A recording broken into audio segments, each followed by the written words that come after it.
Ayan. Good morning, good morning, good morning, everyone. Ate Joy Vlogs here again. So, this is it, yung part 2.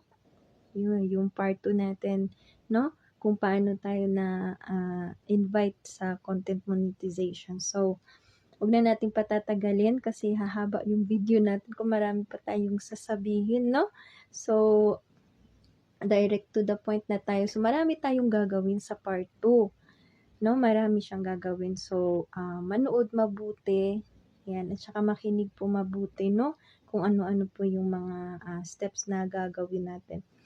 So, isahan na natin. Ayan, papakita natin kung paano po siya gagawin. Yan, let's go. So, this is it. Dito na po tayo, no? Sa ating Facebook. Ayan, kagandang babae naman, are. Sis Ena. So, go to your profile, Facebook profile. Ayan. So, dapat po natin yan i-screenshot. Ayan, screenshot po. Tapos, pindutin yung 3 dot. Copy link. Ayan po yung link na gagamitin natin. Tapos, yung profile status. Ayan.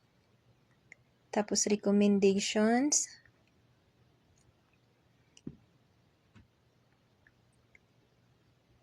Ayan, screenshot lang din po natin yan, no? Yung profile recommendation natin.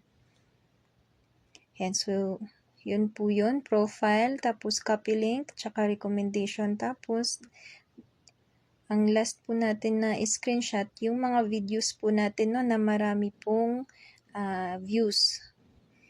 Ayan, screenshot din natin yan.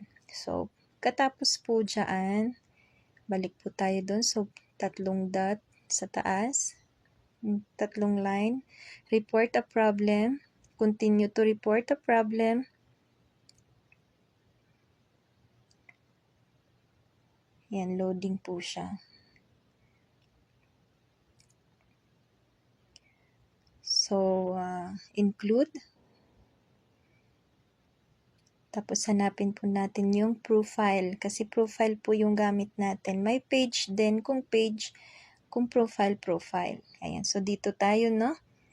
Sa send report, ayan. So, describe the issue. Ayan, so ako dito, meron na akong copy-paste, no? Naka-ready na message para sa kanila. So, ang gagawin ko, dyan, bago ako mag-thank you, lalagay ko yung this is my Facebook profile link. Ayan, yung link na kinopy-paste po natin, dyan po natin ilalagay. No? Ayan. Ayan lang po. So, ayan yung sinabi ko dyan, their Facebook team, ganyan.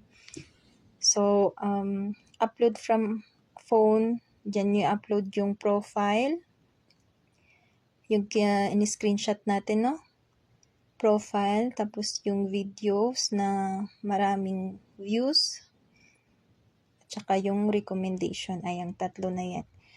Pagkatapos po yan, then, press na natin yung send, no?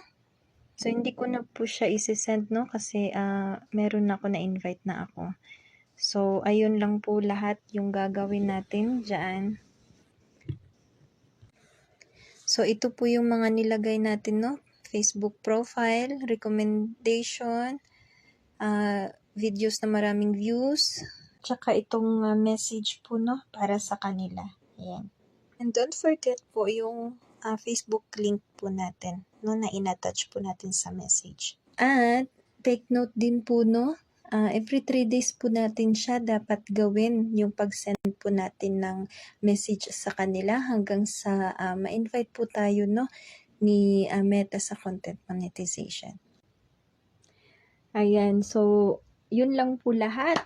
Ayan, so naituro na po natin lahat ng dapat gawin para ma-invite po tayo, no, sa content monetization. So, I hope po nakatulong and I hope po na makatulong po sa inyo, no?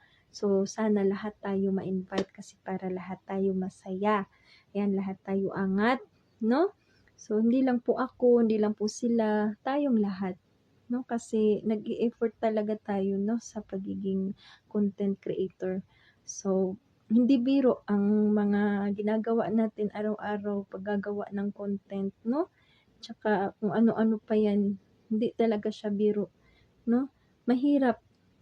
Kaya, sana lang, 'no, na-invite po tayo lahat. So, pag-pray po natin yan, um, pag-pray natin yan, saka tiwala, 'no?